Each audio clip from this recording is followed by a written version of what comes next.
हर स्त्री के होते हैं 4 पति, आपका नंबर चौथा है, जानिए कैसे।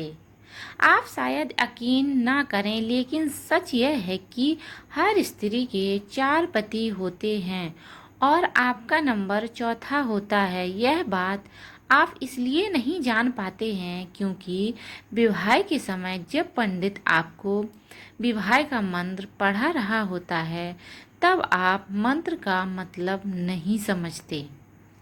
दरअसल वैदिक परंपरा में नियम के स्त्री अपनी इच्छा से 4 लोगों को पति बना सकती है। इस नियम को बनाए रखते हुए स्त्री को पतिव्रत की मर्यादा में रखने के लिए विवाह के समय ही स्त्री का सांकेतिक विवाह 3 देवताओं से करा दिया जाता है। सबसे पहले कन्या का अधिकार चंद्रमा को सौंपा जाता है, इसके बाद विश्वावसु नाम के गर्भध को, इसके बाद अग्नि को और अंत में उसके पति को। इस वैदिक परंपरा के कारण ही द्रौपदी एक से अधिक पतियों के साथ रही। फिर भी कर्ण ने द्रौपदी को वेश्या कहकर अपमान किया, जिसकी एकमात्र वजह थी द्रौपदी ने उस समय की व्यवस्था से आगे बढ़कर 5 पुरुषों को अपना पति स्वीकारा था। अगर द्रौपदी 4 पुरुषों की पत्नी होती तो उस समय के नियमानुसार वह न्याय संगत और सामाजिक रूप से स्वीकृत होता और कर्ण उन्हें वैश्या नहीं कह सकता था। स्त्री के 4 पति हो सकते हैं। इस व्यवस्था की शुरुआत करने वाले या यूं कहें वैवाहिक व्यवस्था को स्थापित करने वाले उद्दालक ऋषि के पुत्र सोमकेतु थे।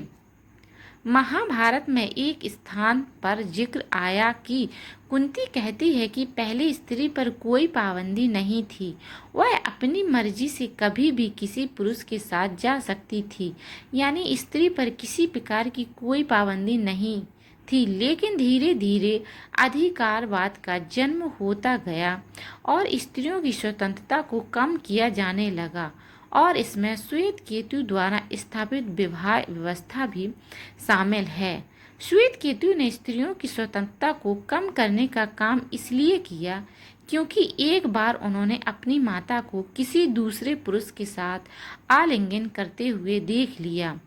उस समय उनके मन में यह सवाल आया कि वह अपने पिता के पुत्र हो भी सकते हैं कि नहीं। इस प्रश्न से उनके मन में पुरुषों की संख्या सीमित करने का विचार आया और यह तय हुआ कि स्त्री सिर्फ 4 पुरुषों के साथ जा सकती है। तो फ्रेंड, आज के विचार कैसे लगे आपको कमेंट में ज़रूर बताइए।